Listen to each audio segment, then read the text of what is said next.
ألا بذكر الله تطمئن القلوب.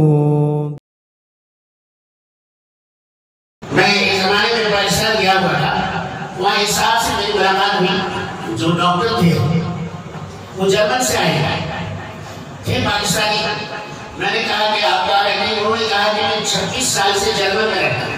تو انہوں نے کہا کہ میں خاص مقصد سے آیا ہوں، تو یہ کہ جب مجھے وہاں ملازمت ملی تو میری داڑھی اتنی لمبی اور میرے سر پر ٹوپی، تو وہاں لوگوں نے اعتراض کیا بھائی یہ کیسا آدمی ہے، یہ تو جو ہے ملا آدمی ہے، اس کو کیسے رکھ لیا کمپنی نے. لیکن میں نے کمپنی میں اتنی جدوجہد سے کام کیا کہ پوری کمپنی میں میرا ریکارڈ قائم ہو گیا کہ مجھ سے بہتر کوئی آدمی اور نہیں ہے جو کمپنی کا وفادار ہے. وہ انہوں نے کہا کہ میں صبح 9 بجے جانے کا وقت تھا تو 8:55 پر میں دفتر میں داخل ہوتا اور 5 بجے دفتر چھوڑنے کا وقت ہے تو 5:10 پر میں باہر نکلتا.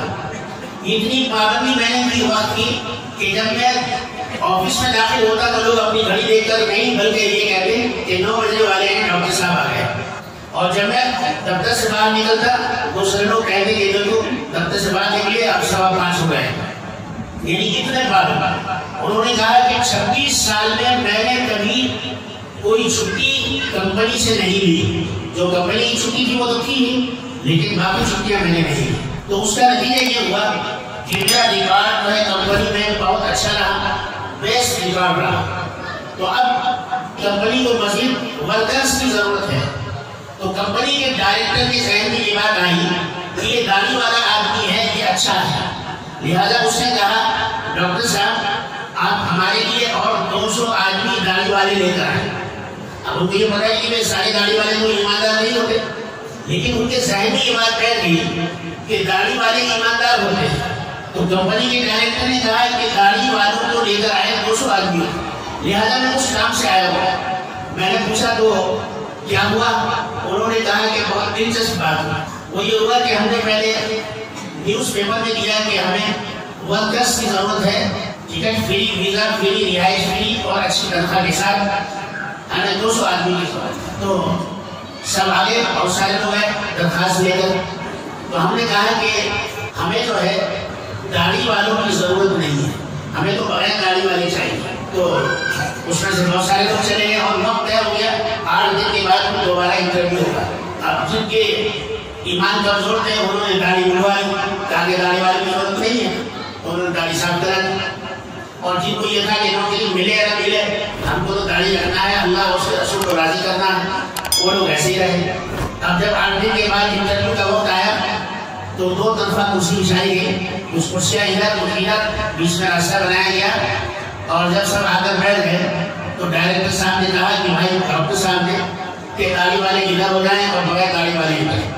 اب وہ ہو گئے، چونکہ ڈیلیاں تو پہلے ہی دیکھی تھی، جانچ کر رہی تھی. تو ڈاکٹر صاحب نے کہا کہ داڑھی والوں کا سلیکٹ ہو گیا ہے، بغیر داڑھی والے جا سکتے ہیں. اس پر لوگوں نے کہا یہ کیا؟ پہلے تو آپ نے یہ کہا کہ داڑھی والے نہیں چاہیے اور داڑھی والے کو سلیکٹ کر دیا. یہی امتحان تھا ہمارا. جب آپ روزی کے لیے داڑھی بڑھوا سکتے ہیں، پتہ نہیں کسی چیز کے لیے داڑھی بڑھوا سکتے ہیں، لہذا آپ کا سلیکٹ نہیں ہوگا. 200 آدمیوں کو لے کر جرمن پہنچ گئے داڑھی والوں. میرا کہنے کا مقصد یہ ہے کہ ہم جب صحیح مسلمان بن کر رہیں گے تو ہمارا سلیکٹ ہر جگہ پر ہو سکتا ہے، ہم ہر جگہ کامیاب ہو سکتے ہیں. ہمارا یہ نہیں کہ ہمارا جبہ اور داڑھی اور ٹوپی اور ہماری حیثیت اور اسلامی شکل جو ہے وہ کہیں جو ہے کام نہیں آئے گی، آگے آئے گی، ایسا کچھ نہیں ہے. آپ دیکھیے کرکٹ میں کتنے کھلاڑی ایسے جو داڑھی رکھتے ہیں.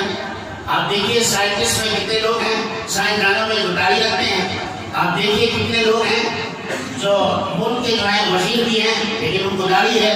یہ مطلب ہے کہ ہم اپنے آپ کو مسلمان بنا کر پیش کریں، یہی سب سے بڑی بات ہے.